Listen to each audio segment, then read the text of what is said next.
Wow, and a double wow. What's up, everybody? Welcome to another edition of The Danny Show. I'm your host, Daniel Cody. This is where I give commentary and reviews on all things wrestling. And tonight, before I get started, thank you to all of our subscribers. Thank you to the new subscriber. Shout out to D Man of Death 203. What? But you know what I mean. D Man of Death. Thanks for subscribing, man. Also, thank you to all of the people who have watched before. Don't forget to like, comment, and subscribe so you can be notified on all things Danny from yours truly. But without further ado, let's get started. Wow, was that an amazing fatal four-way match or what? Man, one of the best four-way matches I've seen so far, and that is one of the best main events I've seen. This week it was a fatal four-way match. 3 weeks back it was Roman versus Daniel Bryan, and of course last week we had Tamina and Natalya winning the Smackdown championships from Shayna Baszler and Nia Jax. Unfortunately, the momentum was only for a week as Shayna and Nia, as well as Teen Titans short haircut Raven looking Bailey, were able to get their victory against Bianca and Natalya and Tamina. So the momentum only lasted 7 days. Darn it. Thankfully, the Mysterios were able to keep their momentum for a good while because Dominic Mysterio pulled off an amazing victory tonight with a frog splash, which is dedicated to Eddie Guerrero, God rest his soul, defeating Bobby Roode. That is what I call glorious. But let's get into this fatal four-way match right here. Oh my goodness, where do I start? Where do I start? Oh my goodness, it was amazing. It was action-packed. It was all over the place. One of my favorite highlights of that match was when Big E suplexed both Apollo Crews and Sami Zayn all at the same time. The last person I saw do a double suplex to that caliber was Kurt Angle at WrestleMania 22 in Chicago, where he double suplexed, German suplexed both Rey Mysterio and the Viper, before he was the Viper, Randy Orton. That was the highlight of that triple threat match, and that was the highlight of the night. You have that moment immediately followed by a frog splash from Kevin Owens, who wanted to give a bunch of power bombs, a bunch of stunners to everybody, and power bombed Sami Zayn so hard that the C word got power bombed out of him. Unfortunately, we don't get to see that. Unfortunately, Sami Zayn is still crazy. That interview that he had with Kayla Braxton was just funny, and kudos to Kayla Braxton for being so patient with everybody when to mean people that she has to do interviews with. Very professional journalist and fine. But anyway, sorry. Sammy's nuts. Did you see the way he came out with his entrance? It's just... he's nuts the way he was dancing and doing his silly stuff like that. It was just crazy to me, the way he came out. But either way, that was the highlight of that fatal four-way match. And I was so ready for Big E to get the championship back. After everybody else had been tossed out of the ring, I was so ready. When Big E did his Uranagi, his own version of the Uranagi, which is also made famous by Samoa Joe, who was unfortunately released. And WWE's been doing a lot of releasing lately. I really like to know what's up with that. But Samoa Joe was one of the ones who made that more famous. And the way he did it was much more fun because he would catch them in the Uranagi and then tell them, sit you down. So that was funny. But Big E doesn't do that, but it was still a good Uranagi. And then I was so ready because I thought he was about to get it though. I thought when he did his big ending, I thought he was about to go 1, 2, and then of course some Commander Aziz pulled Big E off. And speaking of which, I now know a great way to say something funny without cursing. Better yet, let me rephrase that. Samoa Joe made the Uranagi famous, which means anytime Samoa Joe was caught in the corner of the ring, someone would run up to him and Samoa Joe would say, sit your Aziz down. So that's what we're going to say. Instead of cursing, that's going to be my new word from now on because I'm not much of a cursor, especially since one of my biggest fans is my mother watching. So that's what we're going to say. From now on, we're going to say Aziz. And Kevin Owens wanted to stick a nail up Commander's Aziz. And of course, that didn't happen. And of course, the nail is renamed after Umaga's Samoan Spike. But either way, I was so ready for him to win that match, but Aziz interfered.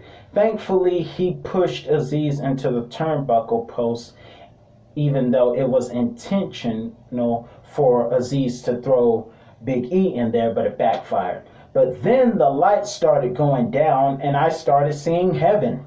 And I honestly thought that Bray Wyatt was going to emerge because if you remember his last segment of the Firefly Funhouse before he mysteriously disappeared, it was him going Baptist, Pentecostal, taking me back to growing up in church as a child. I literally saw my childhood in Bray Wyatt. The last time we saw him, he was touching people and stuff. So I thought Bray Wyatt was coming out like a church man when actuality it was the reformed Aleister Black. So that was a shocker. His right eye looks like Marilyn Manson and Kane when he took off his mask. I call him Half-Dyed Manson. And by the way, the reason why they did not show Half-Dyed Manson, as I'm going to call him, in the Smackdown reunion post, they use Drowning Pools Rise Up. But part of the reason they will never use The Beautiful People by Half-Dyed Manson is because Half-Dyed Manson is under scandal right now. But you don't need to know all of that. All I know is Aleister Black has a half-dyed like Half-Dyed Manson and Kane from back in the day when he first took off his mask. Oh yeah, he had that half-dyed before he took off his mask. But you know what I mean. But either way, Aleister Black has returned. And speaking of Aleister Black, let me knock something out of the way real quick. We all have heard the rumors that Selena Vega, who is the wife of Aleister Black, was seen in WWE's Performance Center. Now, I don't know if she's going to be on SmackDown with Aleister or if she's going to go to Raw solo, but only time will tell. For all we know, she might be Lily. She might be preparing to be Lily, since both her and Alexa are right around the same height. But then again, I think Tegan Knox might be Lily for all that fireworks and darkness because she likes Kane. But who knows? But either way, thanks to the interference of half-dyed Manson-looking Aleister Black, Apollo Crews retains. Darn it. Darn it, darn it, darn it. But it was still an amazing Fatal 4-Way match, one of the best main events ever. And speaking of great matches, we also saw Shinsuke Nakamura led to the ring by guitarist Books, who I was not very familiar with until tonight, came to the ring, led him with a guitar, and Shinsuke, who had been playing some funny mind games, taking a page out of Eddie Guerrero's book, with stealing the crown because Eddie Guerrero was quite the stealer back in the day. Remember when I did my Backlash review from 2003, I did a throwback edition of Backlash 2003, and I talked about the funny moment at the beginning of the show, which Eddie and Chavo, God rest Eddie's soul again, stole the championships from Team Angle at the time after losing their match. Shinsuke taking a page out of that book, and it was funny to me. It was funny. Also, Crime Time. Anybody remember when Crime Time stole Deuce and Domino's car back in '07? That was also hilarious. God rest the soul of Shad Gaspar. But either way, moving on, Shinsuke versus King Corbin. No, Corbin. In the words of Michael Cole, we're going to call him Corbin until he gets his crown back. But that was funny. That was hilarious what happened last week. And watching him win tonight made it oh so fun. We forgot that King Corbin was that bald for a second, in the words of Michael Cole. So, moving on, last but not least, let's talk about the head of the table, Roman Reigns, and this family drama. Now, I am not against family. Now, I am not for family division, but this is entertainment. And the following statement, I'm gonna say a statement, and the following statement is only for entertainment purposes. I'm gonna make a quick disclaimer. This is for entertainment purposes. Matthew 11. No. It's Matthew 12:25. A house, aka family, divided amongst itself will not stand.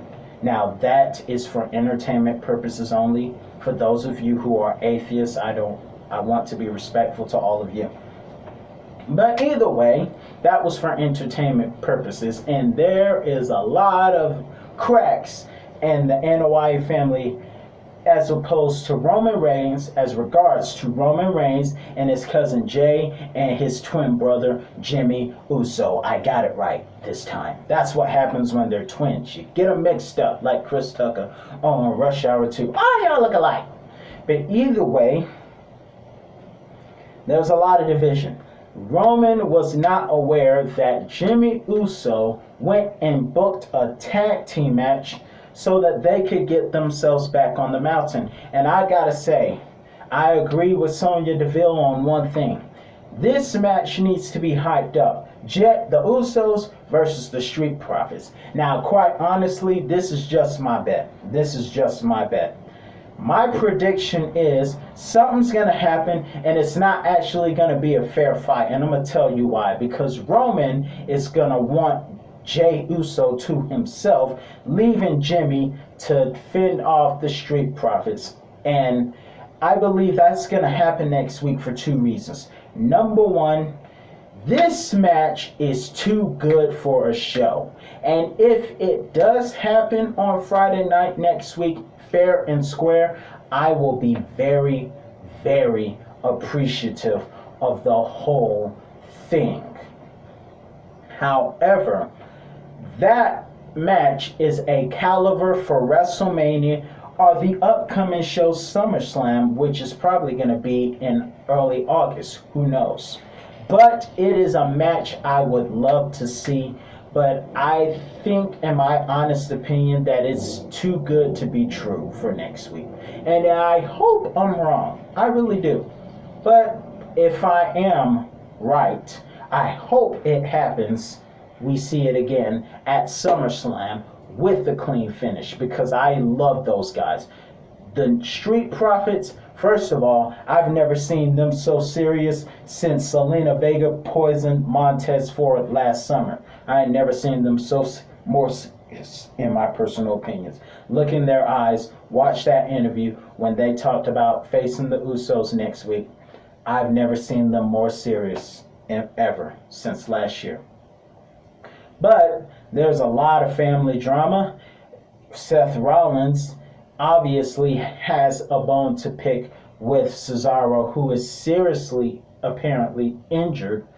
at the hands of Seth Rollins after what he did at last week's WrestleMania Backlash. But tonight, we saw something crazy. Because did y'all see his eyes? I mean, Seth Rollins looks like he crazy. That's what it looked like. He looked like this. He looks like a madman. I think being a newly father has, when I heard that when you become a parent and you start becoming parenting and taking care of your baby for the first couple of weeks, that some people say that you're going to be up for a while and you lose a lot of sleep. And I'm not saying parenting is not cool, because it is. It's a beautiful experience. But Seth Rollins right there looked like he hadn't got a lot of sleep. I'm just saying. I hope he got some, but well wishes to him and Becky Lynch as being newfound parents. They have a daughter, so congratulations. But Seth Rollins looks nuts. Seth Rollins, the look in his eyes was just, what happened? I think either he hasn't gotten enough sleep because he's been up in the middle of the night getting to know his newborn child, which is a beautiful thing, or he's just doing well at losing his mind in the sports entertainment script. I don't know.